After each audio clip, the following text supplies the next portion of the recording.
नमस्कार दोस्तों, स्वागत है आपका मेरे YouTube channel Hindi chemistry education पर।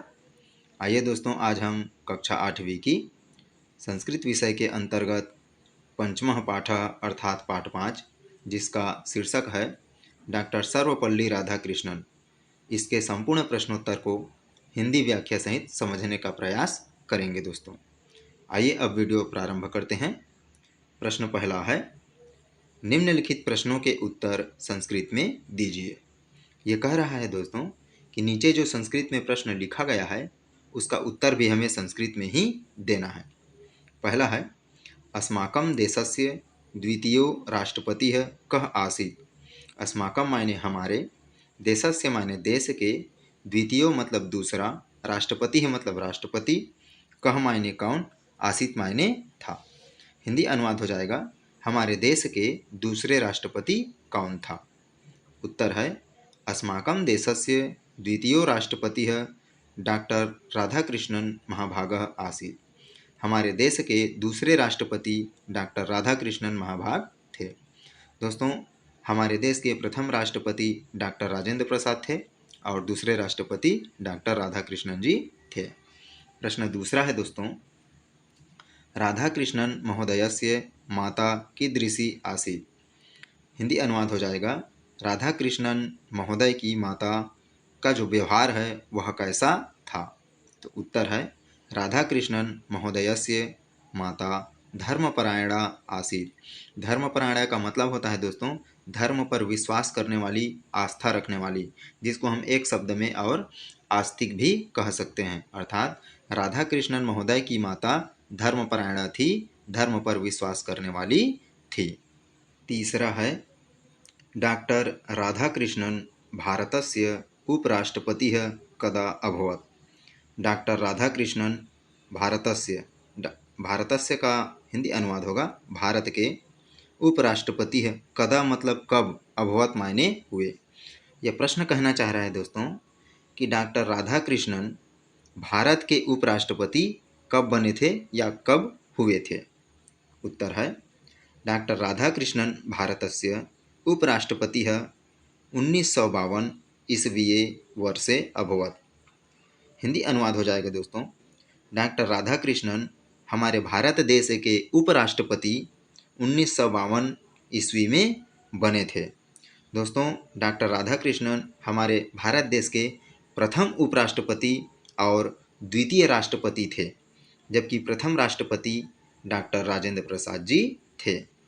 चौथा है दोस्तों, राधाकृष्णन महाभागः भारत राष्ट्रेण केन पुरस्कारेण सम्मानितः।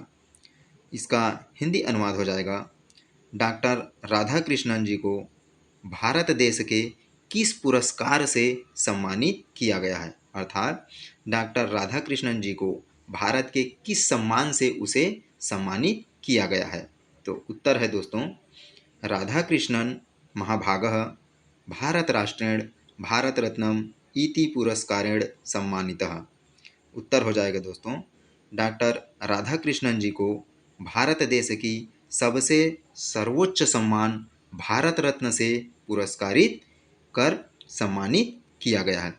दोस्तों, हमारे भारत देश का सबसे उच्च पुरस्कार है या सर्वोच्च पुरस्कार है भारत रत्न, जबकि अन्य पुरस्कार में पद्मश्री, पद्म विभूषण, पद्म भूषण और भी बहुत सारे पुरस्कार हैं, जिनमें सबसे सर्वोच्च पुरस्कार है भारत रत्न।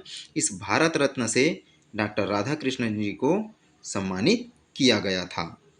प्रश्न दूसरा, रिक्त स्थानों की पूर्ति कीजिए। यहाँ कहा जा रहा है दोस्तों कि खाली स्थान पर उचित शब्द को भरकर हमें रिक्त स्थान की पूर्ति करना है। पहला है, सह शिक्षायाः उच्च पदानि खाली स्थान। खाली स्थान पर आ जाएगा दोस्तों अलंकृतवान। तो हिंदी अनुवाद बनेगा दोस्तों, सह मायने वह, शिक्षायाः मायने शिक्षा के क्षेत्र में, उच्च मतलब सबसे ऊंचा, पदानि मायने पद को।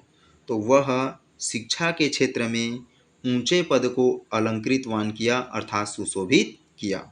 तो सह मायने वह, कौन वह कहा जा रहा है दोस्तों। तो यहाँ पर सह का तात्पर्य होगा डॉक्टर राधाकृष्णन जी, अर्थात डॉक्टर राधाकृष्णन जी ने शिक्षा के क्षेत्र में उच्च पद को सुशोभित किए थे।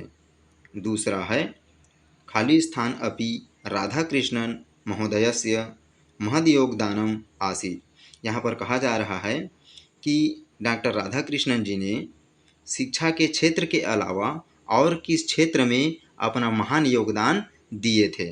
तो उत्तर हो जाएगा दोस्तों राजनीति क्षेत्र, अर्थात डॉक्टर राधाकृष्णन जी शिक्षा के क्षेत्र में उच्च महा योगदान करने के साथ साथ राजनीति क्षेत्र में भी अपना महान योगदान दिए थे दोस्तों। तीसरा है दार्शनिक रूपेण तस्य खाली स्थान विदेशेषु अपि प्रसृता। यहाँ पर प्रसृता का हिंदी अनुवाद हो जाएगा दोस्तों फैला हुआ है। अपि मायने भी, विदेशेषु मतलब विदेशों में भी, अर्थात दार्शनिक रूप से उसका खाली स्थान भी विदेशों में फैला हुआ है।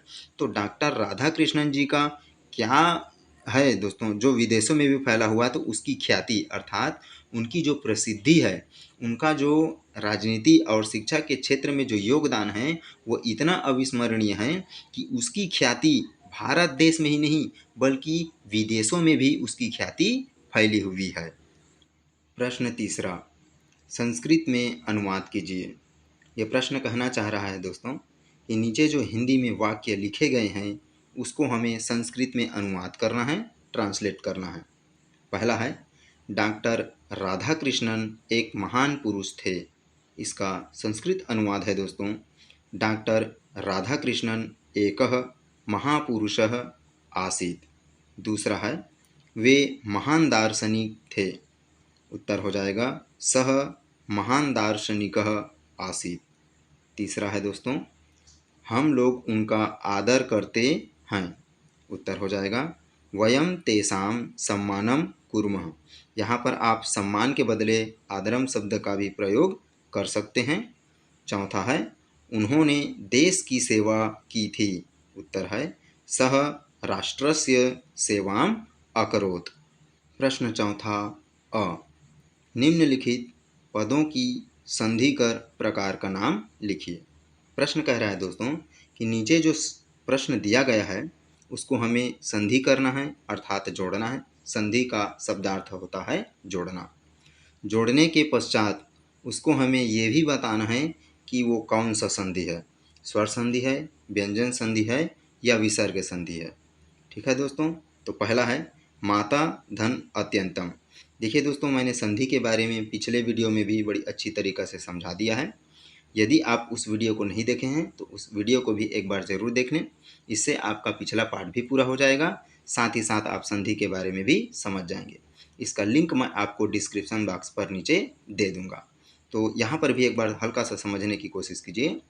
जो धन चिन्ह होता है उसके बाएं शब्द अर्थात पद का अंतिम वर्ण अर्थात माता का अंतिम वर्ण आ, और उसके बाद वाले शब्द का जैसे कि अत्यंतम दिया है इसका सबसे प्रारंभिक वर्ण को लिया जाता है। इसमें प्रारंभिक वर्ण है अ, अर्थात आ धन अ बराबर होता है दोस्तों आ। तो इस प्रकार इसको जोड़ने से या संधि करने से बनेगा दोस्तों मातात्यंतम। तो आ के बाद यदि आ आए तो ये स्वर संधि होता है, और स्वर संधि भी 5 प्रकार का होता है, दीर्घ, गुण, वृद्धि, यण और आयादि। तो यहाँ पर ये हो जाएगा दोस्तों दीर्घ स्वर संधि। दूसरा को देखिए दोस्तों विषयस्य धन अनेकानि। तो जैसे हमने पहले प्रश्न पर योग किया है, जोड़ा है, सेम वैसे ही हमको दूसरा में भी जोड़ना है, तब बनेगा दोस्तों ये विषयस्यानेकानि। ये भी क्या है, दीर्घ स्वर संधि है। अब आगे देखिए दोस्तों ब है दोस्तों निम्नलिखित पदों का संधि विच्छेद कीजिए। ये कहना चाह रहा है दोस्तों कि यहाँ पर जो शब्द दिया गया है वो संधि शब्द है। अब हमें क्या करना है, इसको तोड़ना है। हमने पहले प्रश्न में क्या किया था दोस्तों, जोड़ा था। अब यहाँ पर हम इसको तोड़ेंगे। तो पहला है सर्वाधिकम, इसका हो जाएगा दोस्तों सर्वधन अधिकम। दूसरा है दोस्तों सर्वोच्च, इसका हो जाएगा सर्वधन उच्च। तीसरा है सर्वोच्चालंकरणेन, इसका हो जाएगा सर्वधन उच्चालंकरणेन। देखिए दोस्तों यदि हम उच्चालंकरणेन का भी संधि विच्छेद करते हैं तो ये हो जाएगा उच्च धन अलंकरण। इसलिए मैंने दोनों को यहाँ पर एक साथ दे दिया है।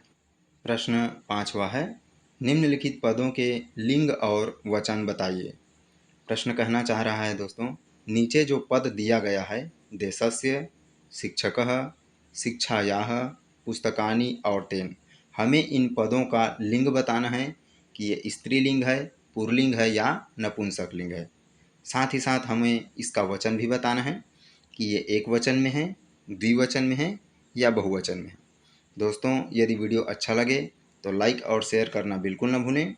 साथ ही यदि आप मेरे YouTube चैनल पर पहली बार आए हैं तो चैनल को सब्सक्राइब करें और बगल में दिए गए बेल आइकन को दबा दें। दोस्तों, यदि आप मेरे द्वारा बनाए गए सभी वीडियो को देखना चाहते हैं दोस्तों, तो पहले आप चैनल को सब्सक्राइब कर लें। सब्सक्राइब करने के बाद YouTube को बंद कर दें। उसके पश्चात दोबारा YouTube को खोलें। दोबारा YouTube को खोलने पर आपको नीचे की ओर 5 ऑप्शन मिलेगा। उसमें बाईं ओर से चलेंगे दोस्तों तो चौथा ऑप्शन मिलेगा आपको सब्सक्रिप्शन। जैसे ही आप सब्सक्रिप्शन को टच करेंगे तो आपको ऊपर की ओर बाईं तरफ पर मेरे चैनल का लोगो दिखाई देगा। आप उस लोगों को टच कीजिए। जैसे ही आप लोगों को टच करेंगे तो मेरे द्वारा बनाए गए सभी वीडियो आपको दिखाई देगा। यदि आप इसको विषयवार देखना चाहते हैं तो प्लेलिस्ट पर चले जाइएगा। प्लेलिस्ट पर आपको विषयवार समस्त वीडियो एक साथ मिल जाएंगे। दोस्तों, आइए अब हम इसका उत्तर देखते हैं। पहला है देशस्य। देशस्य शब्द दोस्तों पुल्लिंग है और एक वचन है। शिक्षकः शब्द भी पुल्लिंग है और एक वचन है। शिक्षायाः शब्द स्त्रीलिंग है और एक वचन है। पुस्तकानि शब्द नपुंसकलिंग है और बहुवचन है। जबकि तेन शब्द पुल्लिंग और नपुंसक दोनों हैं और ये एक वचन है। दोस्तों, यहाँ पर तेन शब्द वाक्य पर डिपेंड करेगा कि वो पुल्लिंग शब्द होगा या नपुंसकलिंग। वीडियो को अंतिम तक देखने के लिए तहे दिल से आपका बहुत बहुत आभार। धन्यवाद।